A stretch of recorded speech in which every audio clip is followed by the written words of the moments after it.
5 reasons why the Kakhovka Dam was blown up by the Russians. The Kakhovka Dam was blown up on June 6. Russia and Ukraine are blaming each other, but it seems pretty clear who the culprit is. Here's why. 1. The Russians set explosive charges long ago. The dam was occupied by the Russian forces in 2022. It feeds the canal that provides water to Crimea. Russia touted the occupation of the dam as a big achievement. Putin announced the annexation of the territory in the fall. Then the Ukrainians went on the offensive. In October 2022, they were getting close to Kherson. The Russians mined the dam, which is upstream from the city. The idea was to blow it up to stop the Ukrainian advance. On October 18th, Russian General Surovikin announced, "We have information on the possibility of the Kyiv regime using prohibited methods of war in the area of the city of Kherson, on the preparation by Kyiv of a massive missile strike on the Kakhovka hydroelectric dam." Ukraine never struck the dam, before or after. The Russians refrained from setting off the charges, but they remained in place. 2. Ukraine has nothing to gain from the destruction.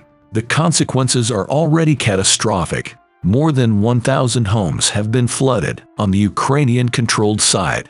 On the Russian-occupied side, it's even worse.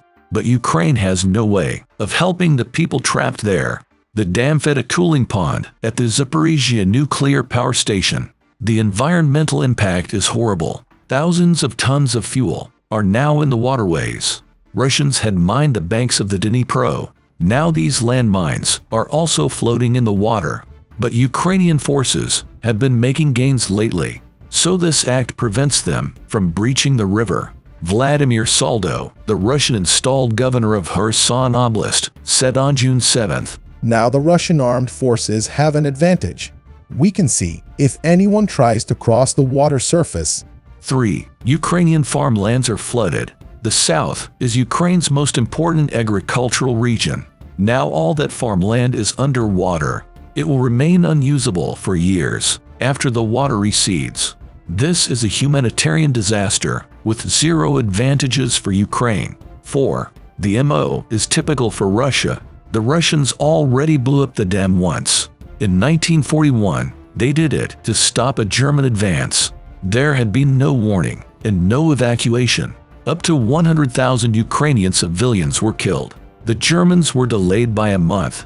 In the current war, Russia has committed numerous war crimes. Causing massive destruction for a small tactical advantage is typical. The most recent example is Bakhmut. Russia assaulted the city for almost 10 months. It was practically razed to the ground. Of the 70,000 pre-war inhabitants, around 500 are left. There's no water or power. Yet Russia celebrated the taking of Bakhmut as a battlefield success. 5. The Russian government knew about the coming destruction. On May 30th, they passed a curious resolution, a safety regulation for hydrotechnical installations on occupied territories. Article 10 of the regulation says, until January 1, 2028, no investigations shall be conducted of any disasters occurring at critical production facilities or hydrotechnical installations if they have occurred as a result of military activity, sabotage, or terrorist acts. That's pretty convenient timing. It's almost like they were expecting something to happen.